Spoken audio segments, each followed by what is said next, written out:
Yahweh batela mikongo. Yahweh, Yahweh benisa mikongo. Yahweh, Yahweh batela mikongo.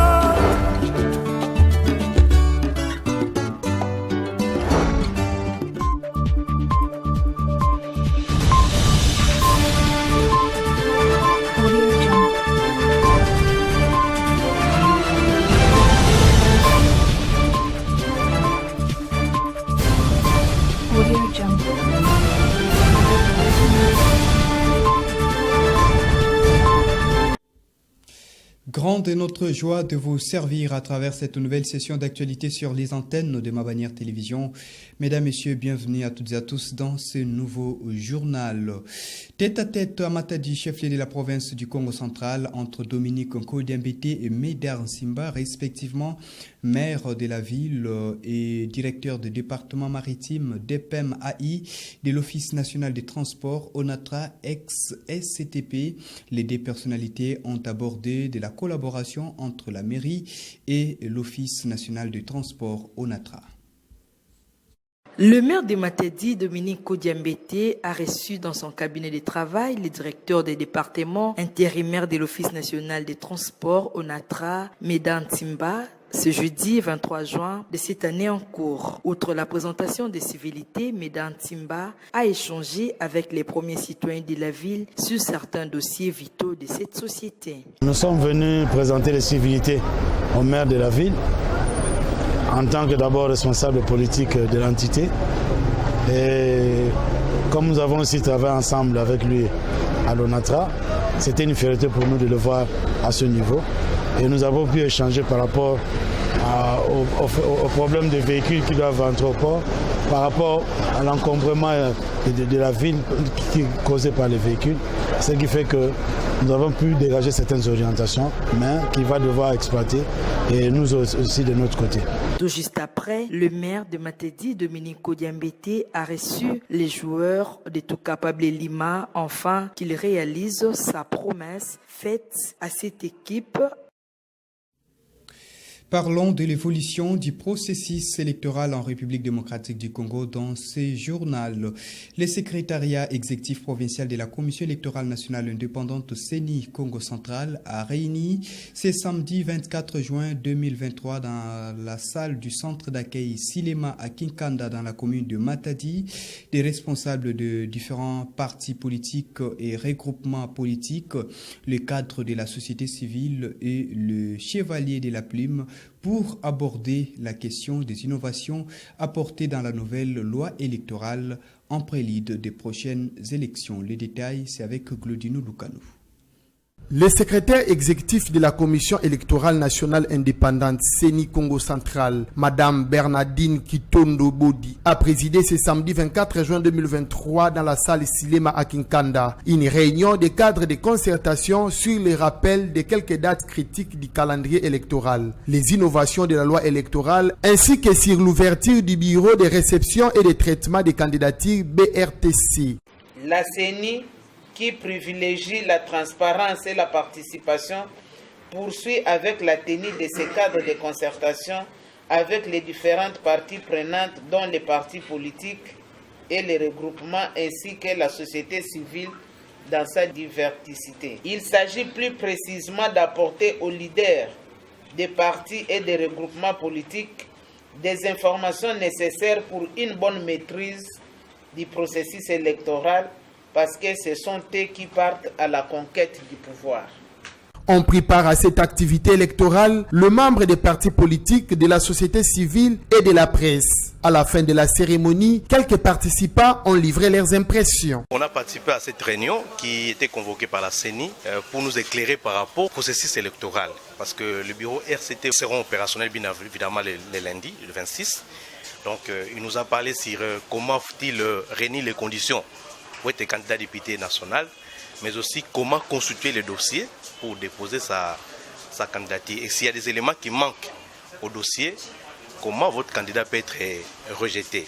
Mais aussi, il nous a également parlé du fait que vous ne pouvez pas postuler sur des circonscriptions différentes, mais également il faut postuler en tant que député national dans un seul regroupement. Je suis très heureuse parce que nous sommes à la veille du dépôt de candidature. Il faudrait que le parti politique, la société civile et autres puissent prendre connaissance pour qu'il n'y ait pas de bavure. Et ça a été très important. Elle a bien exposé la matière, ça a été très important. Et je pense que tous les partis politiques vont se préparer pour les élections prochaines. Pour rappel, la Commission électorale nationale indépendante, à travers les BRTC, ouvre ses portes pour le dépôt des candidatures à la députation nationale à partir de ce lundi 26 juin et prendra fin le 15 juillet de l'année en cours. Changeons de chapitre pour parler éducation. Journée culturelle, c'est samedi 24 juin 2023 au complexe scolaire Les Amis de Jésus à Kinkanda. C'était à l'occasion de la clôture de l'année scolaire pour le cycle maternel. Le détail dans ces récits de Fallon Kengi.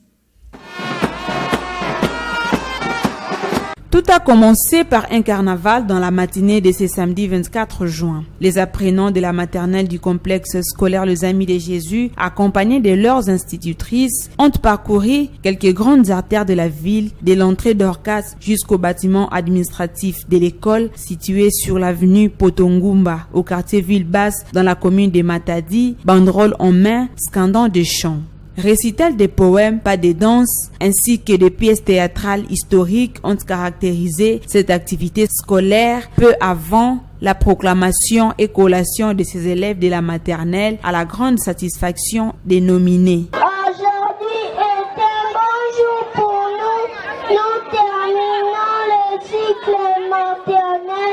L'année prochaine, nous serons comme vous les grands, à vous chers parents. Vous nous réveillez chaque matin malgré nos caprices. Vous avez payé nos frais scolaires avec beaucoup de difficultés parce que vous nous aimez. À Madame la promotrice, que les Très-Hauts vous bénissent abondamment. Nous avons plein de bonnes choses. Vous êtes la meilleure et les meilleurs et notre destinée. Le directeur des études primaires a fait mention sur le rôle des récitals et de la musique dans l'apprentissage des apprenants. Les récitals sont très importants pour les élèves parce que dans les langages, si l'enfant ne sait pas bien parler, ça ne va pas passer. Or, à l'école primaire, nous avons ces enfants pour qu'ils évoluent en parlant. Or, pour bien parler comme des oiseaux, ainsi de suite. Donc c'est ce qui fait la force de la récitation. C'est pourquoi aujourd'hui vous avez remarqué que les enfants ont beaucoup récité. La danse c'est très bien. Vous savez, les enfants ont travaillé durant toute l'année. Ils sont très fatigués. On ne peut pas continuer toujours à le mettre beaucoup de choses dans la tête, mais il faut qu'il y ait aussi un divertissement. C'est pourquoi vous avez vu aujourd'hui, nous les avons permis d'essayer de danser et de jouer pour qu'ils soient un peu relax. Parents, élèves et enseignants ont partagé des moments de plaisir. La proclamation pour l'école primaire est prévue pour ce 1er juillet prochain. Au niveau national, le président de la République, Félix-Antoine Tshisekedi Tshilombo, séjourne depuis ce vendredi 23 juin 2023 dans la province du Kasaï central. Il a atterri à l'aéroport de la ville de Kananga ce vendredi. En fin d'après-midi, il a directement procédé au lancement des travaux de lutte anti-érosif et ce samedi, il s'est imprégné de l'évolution des travaux de différents projets lancés l'année dernière avant de rallier Claudino Lucano revient.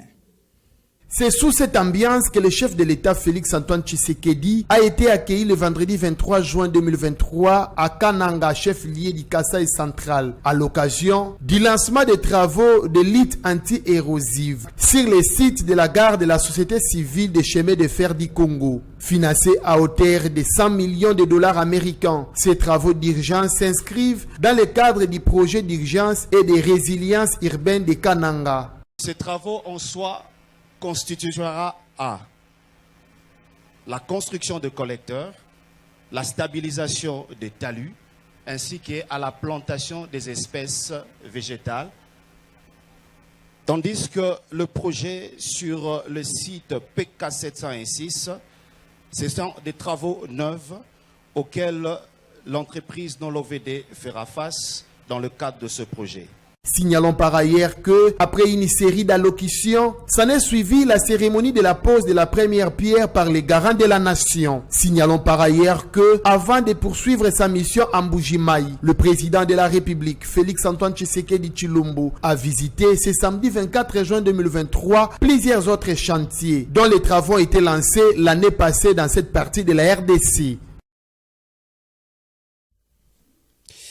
Dans l'actualité culturelle, le jour longtemps attendu est finalement arrivé. Plus de 80 000 personnes ont accédé au stade de martyrs de la Pentecôte dans la capitale congolaise pour suivre en live les concerts livrés ce samedi 24 juin 2023 par l'artiste, musicien, compositeur et danseur Ferregola. Ses fans, les Gaulois comme on les appelle, sont venus de partout pour vivre le spectacle avec une forte dose de la polémique comparativement au dernier concert de l'artiste musicien Fally Ipupa dans ces mêmes enceintes en fin 2022. C'est à 17h que l'artiste Ferregola a signé son entrée au stade de Martyrs, visiblement plein. Changeons de chapitre, mesdames, messieurs, dans l'actualité internationale. La Russie de Vladimir Poutine fait désormais face à une rébellion armée depuis ce vendredi 23 juin 2023. Les patrons du groupe paramilitaire Wagner, Evgeny Prigojine, a dit s'ébattre pour la justice. Les détails dans cet élément de nos confrères de France 24. L'homme se dit déterminé. Evgeny Prigojine, le chef du groupe paramilitaire Wagner, appelle à se soulever contre l'état-major russe. Basé en Ukraine avec la plupart de ses hommes, il assure être en marche vers Moscou. Nous avons traversé les frontières de l'État russe là où nous le pouvions. Les gardes-frontières sont venus à notre rencontre et ont embrassé nos soldats. Nous entrons maintenant dans Rostov. Les unités du ministère russe de la Défense, mais plus précisément les conscrits qui ont été envoyés pour nous barrer la route, nous ont laissé passer. Point de départ de cette rébellion, le bombardement supposé de casernes où étaient stationnés des paramilitaires de Wagner. Pour Prigojine, Moscou a délibérément bombardé ses troupes pour mieux l'affaiblir. Ce qu'a aussitôt nié le ministère de la Défense russe. Ces accusations sur de supposées frappes du ministère russe de la Défense sur des bases arrières du groupe paramilitaire Wagner ne correspondent pas à la réalité et sont une provocation. Cette rébellion est prise très au sérieux par l'état-major qui annonce le renforcement de la sécurité dans plusieurs régions.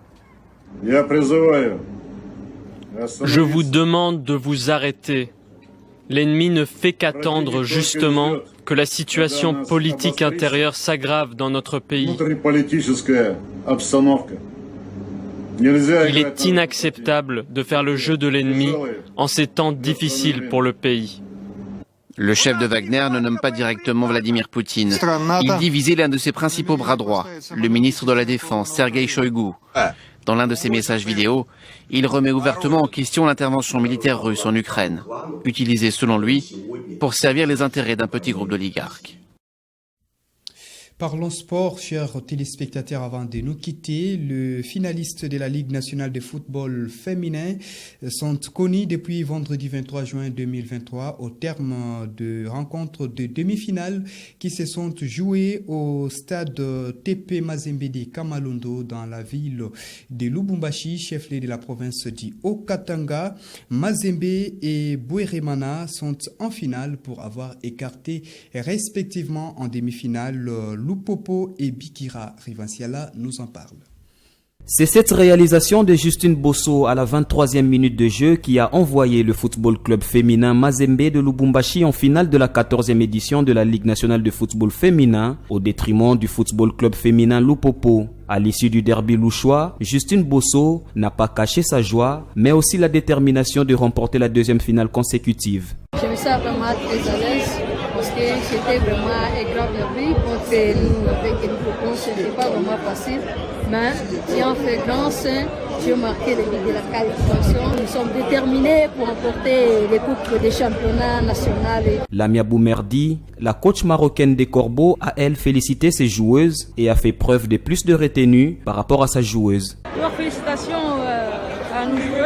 Ils ont fait un bon match. On est content de jouer la finale des championnats nationaux de RDC. Et on va se préparer le final.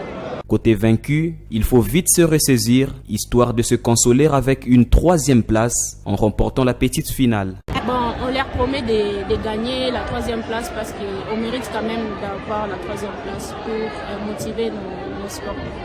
Mais le Popo sera qualifié 3e. Nous parlons aujourd'hui que le Popo doit passer comme 3e.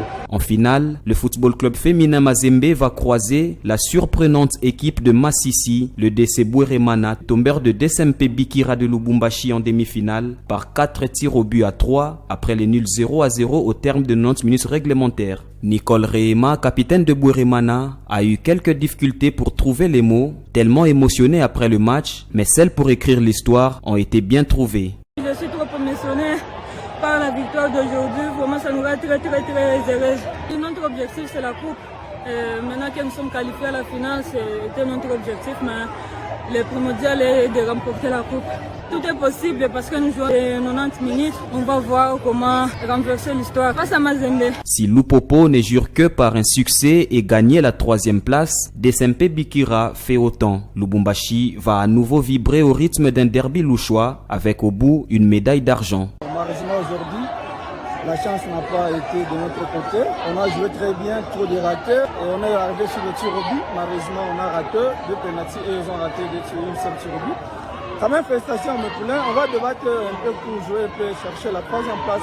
Ainsi donc, les 2 dernières rencontres de la Ligue nationale de football féminin vont se disputer dimanche 25 juin au stade Mazembe. Lupopo DSMP Bikira pour la 3e place à 13h de Lubumbashi. Mazembe Bouéremana 2 heures plus tard pour la finale. Vous l'avez bien compris, mesdames, messieurs, ce journal est complètement fini. Merci à vous de l'avoir suivi et très bonne suite des programmes sur les antennes de Ma Bannière Télévision. Une fois de plus, bon week-end chez vous.